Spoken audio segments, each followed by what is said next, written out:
অসমে হচ্ছে আদানির তাপ বিদ্যুৎ কেন্দ্র, বিনিয়োগ হচ্ছে প্রায় 50,000 কোটি। কোকরাঝাড়ের পর্বতচূড়ায় 4,500 বিঘা জমিতে স্থাপিত হবে এই তাপ বিদ্যুৎ কেন্দ্র।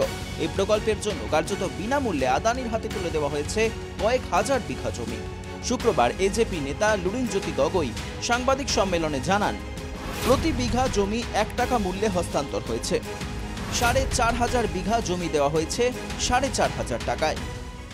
4,500 বিঘা মাটি এই তাপবিদ্যুৎ প্ৰকল্পটো কৰিবলৈ লাগিব। তেওঁলোকৰ আমি বিভিন্ন ধৰণৰ সূত্ৰৰ পৰা আমি পাইছোঁ। 1 টকাকে এপিডিচিএলক মাটি অৰ্পণ কৰা হৈছে, 1 টকাকে তেওঁলোকক মাটি দিয়া হৈছে। 1 টকা 1 বিঘাত। 50,000 কোটির প্রকল্প, 1 মাসের মধ্যে সম্পন্ন হয়েছে সব কাগজপত্রের কাজ, কিন্তু সরকার কিছুই প্রকাশ করেনি। এত গোপনীয়তা কেন? হিমন্ত সরকারকে প্রশ্ন লুরিনের। জানিব খুঁজি ইমান মনে মনে গোটেই কামটো হৈ আছে কিয়? ইমান ডাঙৰ এটা কথা হৈ আছে, অসমৰ ৰাইজে ভাল পাব লগা কথা এটা একেবাৰে কোনো ধৰণৰ গম নোপোৱাকৈ মনে মনে চলি আছে, অথচ সকলো কাম হৈ গ'ল। কিমান পইচাত বিদ্যুৎ কিনিব সেইটো নিৰ্ধাৰণ কৰি পেলাইছে।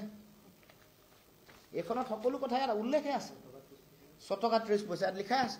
ইমান আগবাঢ়ি গ'ল বিদ্যুৎ কিমান পইচাত বিক্ৰী হ'ব, আৰু অথচ অসমৰ ৰাইজে আমি একো নাজানো।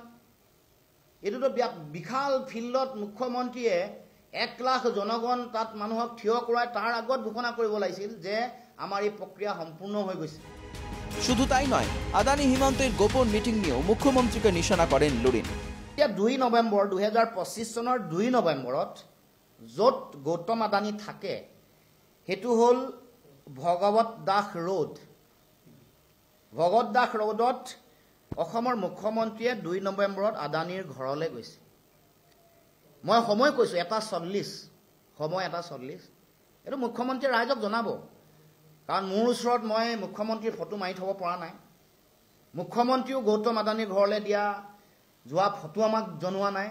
মই সময় একেবাৰে কৈছোঁ, সময় 1:40, ভগৱত Das road.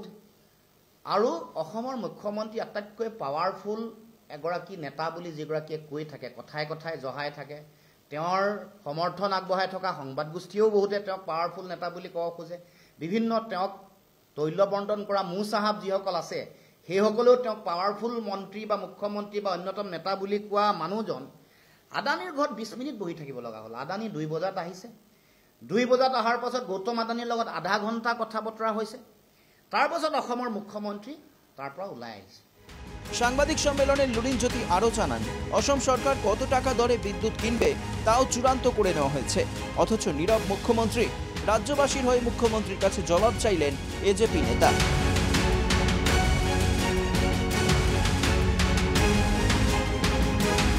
Bureau report, NKTV Bangla.